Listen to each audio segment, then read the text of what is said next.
Hi, this is Abdulaziz again. Sorry for missing a few weeks. I was actually quite busy and I am doing actually a couple of major projects.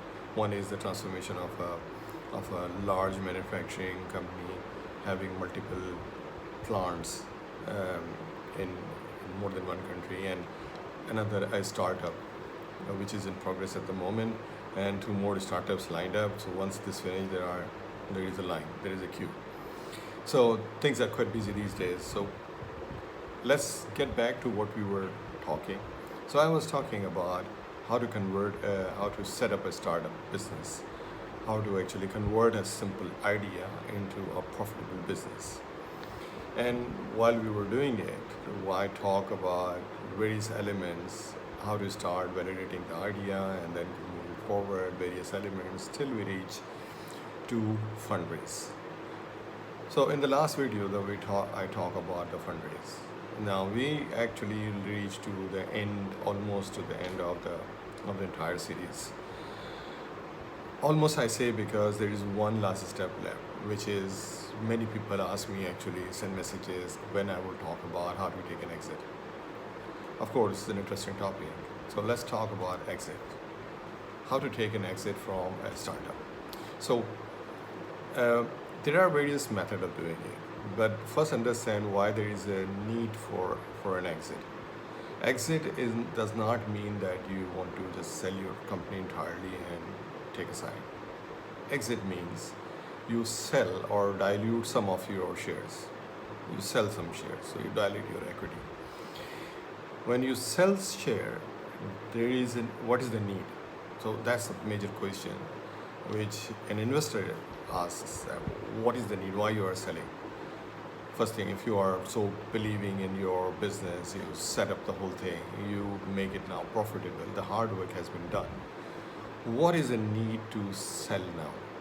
So let me just set this up. Many startup guys, founders also don't know why they should sell. So what happened when we set up a starter and businesses start producing? You actually start taking money from now onward. So it take, for example, 1 year to set up the whole thing.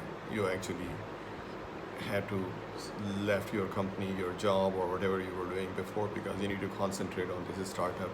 You're working on the startup full time. Make sure that it has become a success. So 1 year of full hard work, you actually make it happen.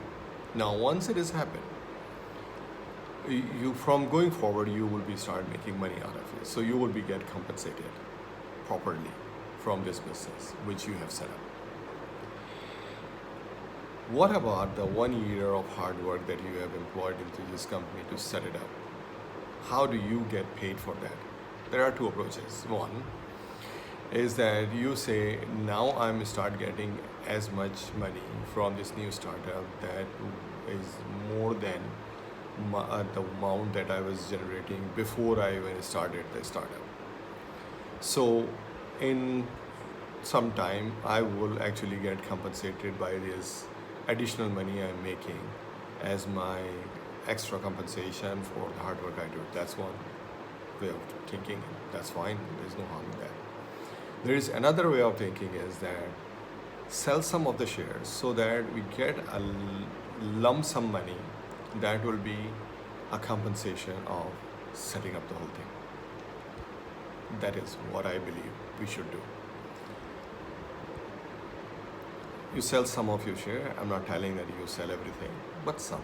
Liquidate yourself by diluting your equity into the business. How do you do that? Next question.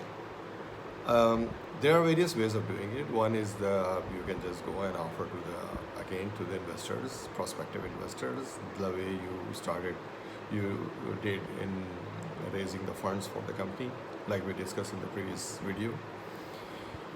By the way, if somebody has not seen my previous videos, please subscribe my channel and watch my videos from the beginning. They are in a chronological order.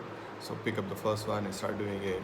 I have explained how to set up the whole thing right from the beginning. Startup, I mean the moment that you have an idea, how to validate the idea and then move forward from there.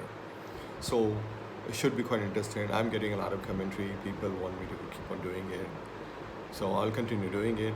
But at the moment, I can only tell that if you are watching this the exit, then it doesn't make any sense. So you start watching from the beginning, and then you all the dots will connect together. Now, get back to the point. So there are way of selling it. So one way of doing is like do what you did for raising the funds for your company. Initial, what I call it, the first raise. So the initial raise that you did, first raise, was quite significant, good one, that put up a company on the business. And you can do this exercise again. So you start selling again your share now.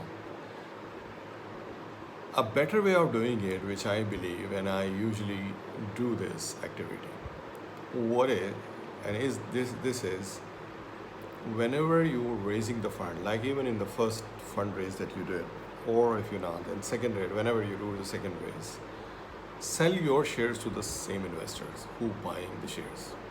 So for example, you agree to, your company needs 10 as much money that you have to dilute or sell 10% of your company's share to raise that fund. So if the investor buys 10%, it will be enough for the company. It will suffice the need for which you call it got an investment. At the same time, you can offer your 5% or your 10% also. So the 10%, first 10% goes to the company, and the second 10% or 5% or 7%, whatever your desire is, it comes to you yourself, because you are giving your share and not the new share from the company.